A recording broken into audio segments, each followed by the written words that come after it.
Hey everyone, this is Spyfin 101. I'm here today to talk about the newest episode of Big Hero 6, alright? Now this one is another filler episode, but this one is unlike the rest of them. Why do I say that? Because this one isn't like overly filler. There's still some story to it. There's still stakes to it, if you could say that. But let's get into this. Alright, so the episode starts. Big Hero 6 have to get ready to save people from this burning building, or stop this building from burning. And so they're having a little trouble with their suits. They get there, it's like an hour later, and the fire department have already gotten there before they did. So Hero's like, okay, we need to reevaluate our suit situation. So the next scene goes by. Fred and Gogo are going to this game show, if you can even call it that, and the guy is Mr. Sparkles. Now, he's been teased beforehand. Like, we've seen like his billboard in other episodes, but we've never actually seen him, but now we're seeing him. This character is a so-and-so with me. The best part of him, though, is that he's played by Patton Oswalt, which is pretty cool. I also like the fact that he's kind of like that game show contestant that's envious for attention, or that just wants attention. I like that. So this guy, he's doing this game show, and it's pretty, like, the game show, like, if it was real, it would be pretty cringeworthy, to say the least. So they go to this game show. All this stuff happens. He's picking out contestants to do these series of challenges. He picks this guy from the audience. He says, "Okay, if you can get past this obstacle in a sushi costume without getting hit by without getting caught by the chopsticks and getting put in the soy sauce, you win." And so the contestant goes in. He goes in halfway. He gets caught by the chopsticks. He gets put in the soy sauce, and then he's like, "Oh, sorry, you lost. Next contestant." And the light goes on, and it hits Gogo. And she's like, "I am not doing this." And so Fred's like, "Come on, you can do it. Look at me." And this guy stands up, and he's wearing a diaper. I was I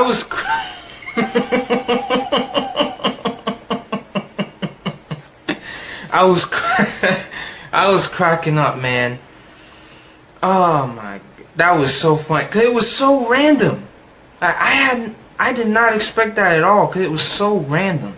But yeah, that happens, and so we cut back to Hero as he's trying to build these different bots that will help bring the suits to the team, and automatically he like builds this thing where they come out and they fly in, and the suits land on all the wrong people. Like Baymax's armor lands on Honey Lemon, Honey Lemon's armor lands on Wasabi, Hero's armor lands on Baymax, and Wasabi's armor lands on Hero. And he's like, this isn't right.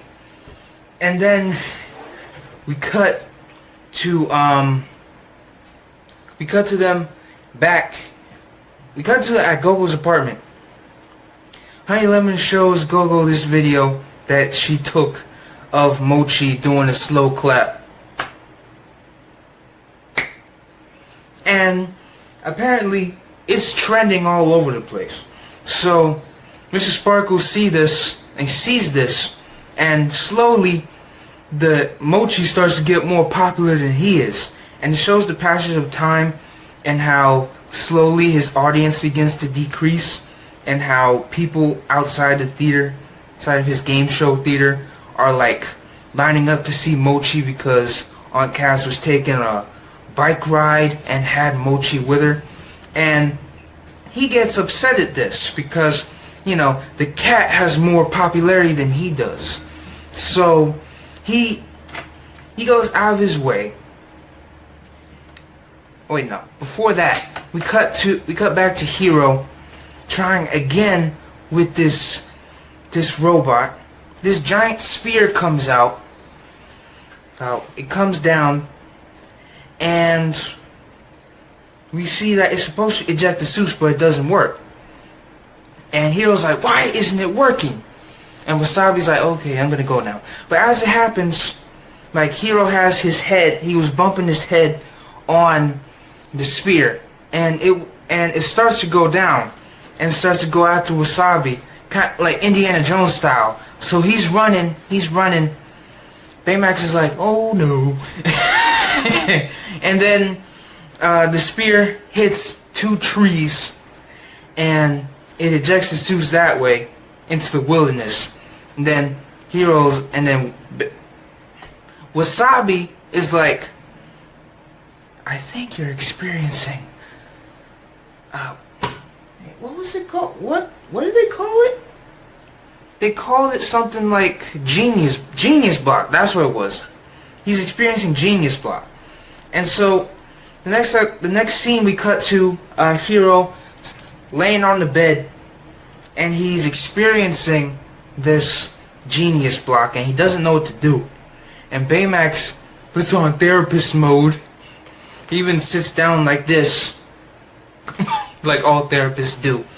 And so after that, we cut to Mr. Sparkles again, and we realize that not only did he take the cat, and not only did he take Mochi, but he took the opportunity to revamp his whole thing, his whole shtick, and then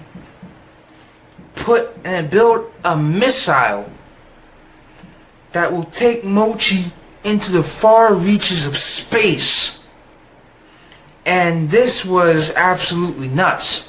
So Big Hero 6, they see this. Hiro tries to get their suits, but he makes this Siri type thing that said that he only has to say, hey, get our suits and bring it to this location. Of course the device gets it wrong. The suits fly to the middle of the ocean. So so they're like, okay, we're going to have to do this without our suits.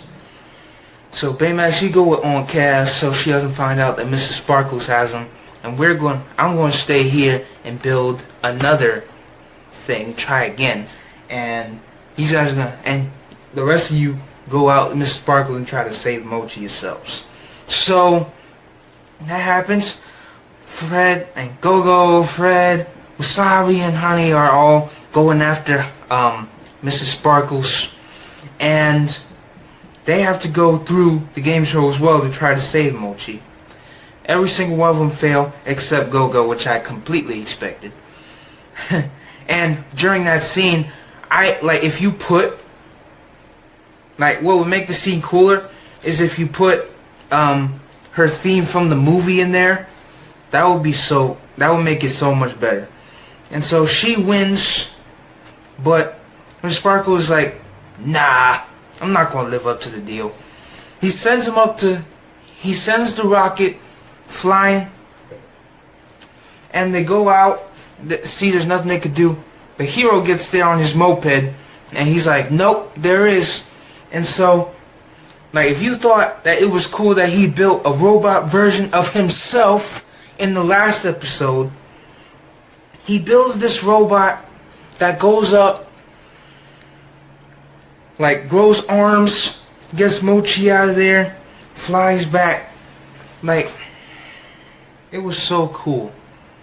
And so they save Mochi, and the video of then after he saves Mochi, he slow claps again, but then the rest of the team starts to follow this.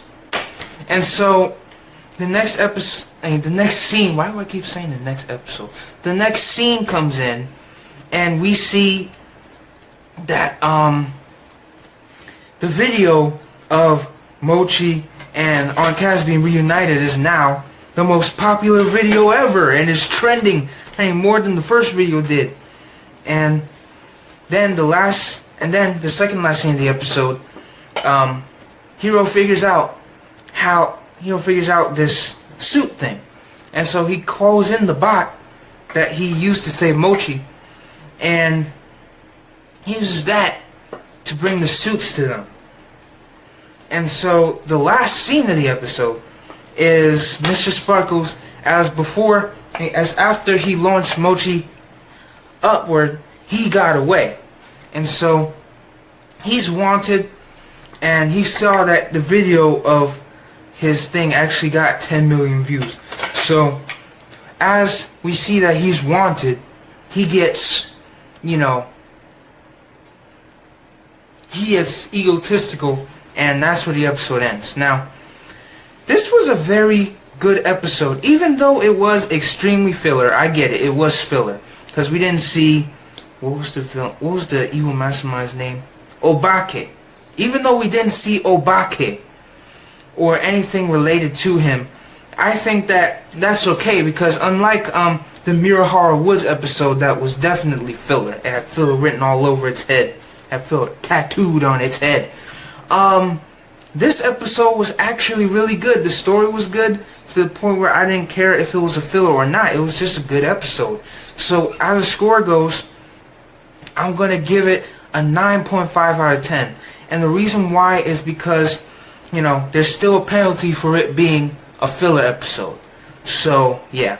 Let me know in the comments down below what you thought of this episode. And, yeah, I'm Spidey Fan 101 saying peace.